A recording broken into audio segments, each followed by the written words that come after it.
Well, good morning to start off with. This is 1957 Thunderbird that I've had since December of '66. Back in 1968, when I was in college, we went through the engine, installed the Ford factory camshaft and the dual 4-barrel carburetors. Hasn't been opened up since. Wow. In fact, I thought I was doing pretty well just putting new spark plug wires in 2 years ago. So I had no idea what was going to happen here, but I wanted to see, first of all, what it would do compared to the factory specs, and second of all, how it was doing after 45 years. So, well, what numbers did you get? Pulled 167 horsepower on the run average, and I'd say about 220 foot-pounds of torque. Okay, 167. Do you have an automatic or manual? It's 3-speed manual with overdrive. All right, so you got about at best of 16% loss. So okay. That 100 and what? 167. Okay, 167 times 1.16 will give you an idea what's at the crank. Okay. It's not exact. No, but it's roughly a 16% loss on manual transmissions. That's if the clutch is running right and then there's no excess drag on the transmission or rears and bearings and things like that. So, well, that's pleasing to know. I'll have to do the math. That's not my best subject, so that's why we have calculators. Is that what that is? Wonderful. So, what'd you get? 197? 167. 167. Times, I think that's a times. And that peaked at about 5,000 RPM, which is about right for the car. I don't like to go any higher with it than that.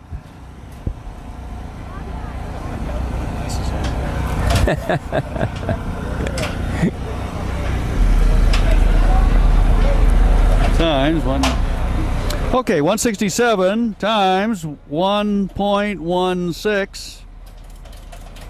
No, not 1,000 times 167?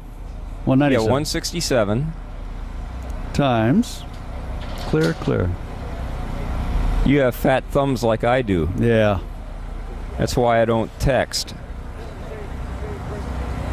Even when I'm not driving. Yeah.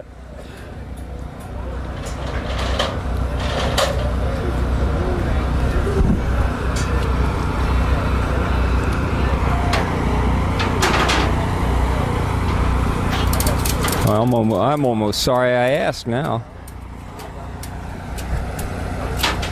167 times. Come on, guys. Need a break here. Well, I don't think it's going to break 200.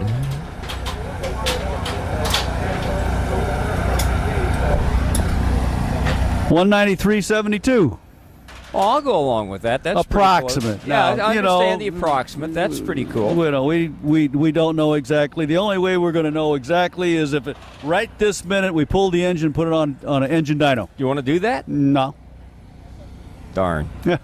But there is an engine competition, guys. There's a bunch of kids out here that would just love to tear that thing apart and try to put it back together again. Great. I think that's an impressive program. You get the kids started early on the cars, get them into the hobby, show them what an engine does and how it does it, and they can make some money at it too. That's right. You know, that's right. It's not like we'll not be able to fix things. We just, yeah.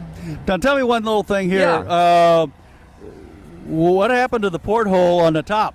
Well, the porthole was an optional item that came out in I think late '56 and for '57. The complaints, it came about because people complained about not being able to see, and it is difficult to look behind you to pull out on the highway. They had different emblems. This is a 55 top. I had a 55 originally and kept the top. In '56, they went to a round emblem, and you could order the top in '57 with or without the porthole. Huh. So it was strictly optional. Yeah, I don't really think it goes well with a car, but that's just my opinion, and of course you're entitled to it. Yeah. It's your opinion, and doggone it, you're going to stay by it. That's right. Well, thanks for coming out today. That's a good-looking car. Well, thank you very much.